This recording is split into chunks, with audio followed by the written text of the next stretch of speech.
Pinakikilig na naman tayo ng Chris Pao. Ay naku, grabe ka talaga, Sir Paul. Huwag mo naman kaming iprank. Alam mo naman na gustong-gusto talaga namin na magkatuluyan na talaga kayo at magkaroon na kayo ng pamilya. Nako, alam ko naman at nababasa ko sa mga comment na mahilig daw kayong mag-prank. Kasi, sorry po sa talaga ha, kasi bagong subscriber lang ako. At talagang umusbong lang po ako nung dumadaan sa wall ko yung Chris Pao kasi sobrang trending talaga ng Chris Pao. At nung napanood ko ngayon, pinuntahan ko yung part 1 ng Chris na talagang na-inlove talaga ako ng gusto. Kaya simula no naging habit pa na talaga ako ng pugong biyahero at ng Chris Pao. Doon nagsimula na humanga ako kay pugong biyahero. Pero matagal ko na naman talaga naririnig ang pugong biyahero. Matagal na kasi naman sikat yan eh.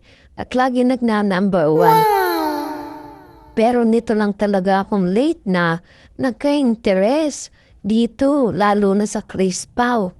At kanina habang nanonood ako, naku Diyos ko, nagpapapadyak ako sa tuwa. Pero alam ko naman na hindi ganun si Sir Paul. Kasi sabi niya nga, lagi niya sinasabi sa kanyang mga video na talagang nire-respeto niya si Chris na at gusto niya dumaan sa tamang proseso, kaya alam ko prank lang ito. At dito makikita nyo, ang sweet ng dalawa.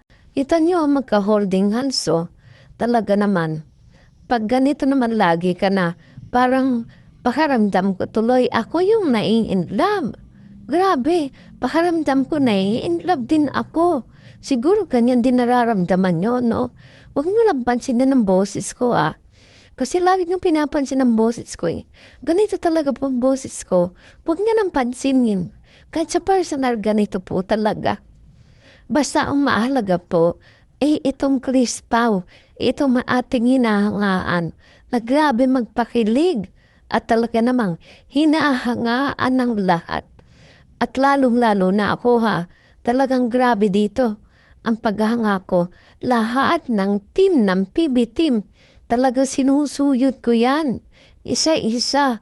Lalo na kay Ralph. Na talagang very close si Chris na kay Kuya Ralph niya. At ito nga late na to, napapansin ko, close din siya kay Junjun.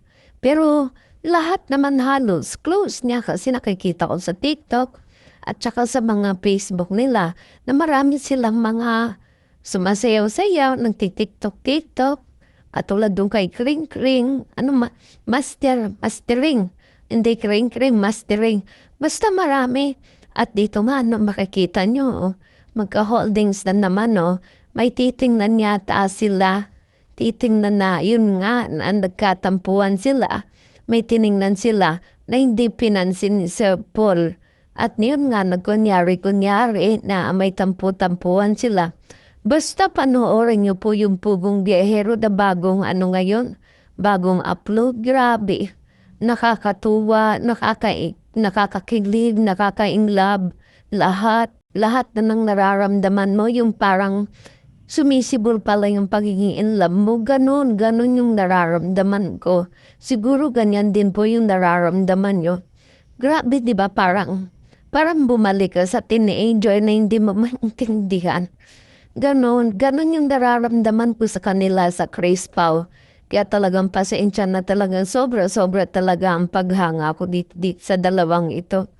Kaya nga sana sila na talaga maging forever. At sana nga, totoo yung pregnancy test, yung pregnancy kit. Pero alam ko, prank ko lang yun eh.